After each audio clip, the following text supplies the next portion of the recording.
तो बंधुगण एबे सरकार तरफ आसी आउ एक बहुत ही बड़ खुशी खबर। जदि आपण मध्य गोटे गाड़ी किणवाई चाहूँगी तेबे आपण ये खबरटी अति गुरुत्वपूर्ण रहिबो। गाड़ी किणवा पूर्व ये भिडियोटी को संपूर्ण भाव में देखि नियंतु। आपण अनेक लाभदायक रहिबो। कहीं सरकार देइछंती खुशी खबर। इलेक्ट्रिक गाड़ी किणिले सरकार देवे 1 लाख टंका पर्यंत सब्सिडी।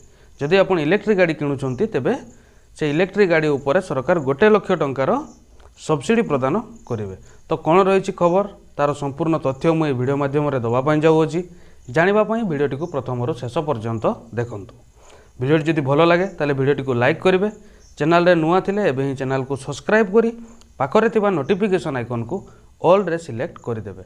जहाँफल कि यही भाया नुआ नुआ इनफॉरमेशन तथ्य सर्वप्रथमे आपण आम वीडियो माध्यम जानिबार सुजोग पाइपर। तो बंधुगण सरकार वैद्युतिक यान गुड़िकर प्रोत्साहन करने एक प्रोत्साहित योजना आरंभ करथिले। इलेक्ट्रिक कार गुड़िकर उत्पादन एवं मोबिलिटी पॉलिसी अनुजाई से गुड़िकर सब्सिडी ग्रहण करा जाउथिला।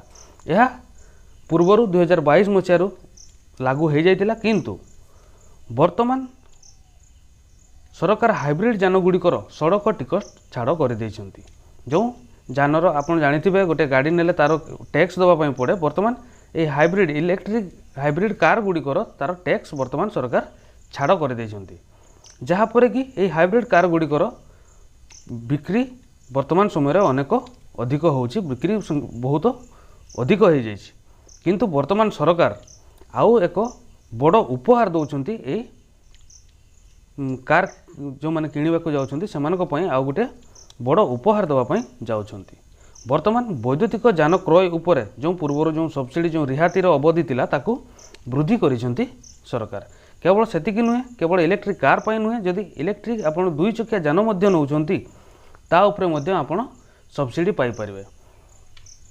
एवं 4 चकिया यान एवं अन्यान्य यान क्रय पाई आपनको 1 लाख टंका पर्यंत वर्तमान सब्सिडी मिल पारुछि। जदि आपण 3 चकिया किंबा 4 चकिया इलेक्ट्रिक गाड़ी नौछंती तेबे आपनको 1 लाख टंका पर्यंत सब्सिडी मिल पारिबो। एवं यही सब्सिडी वर्तमान अक्टोबर 27 पर्यंत धार्य करा जायछि। आपण अक्टोबर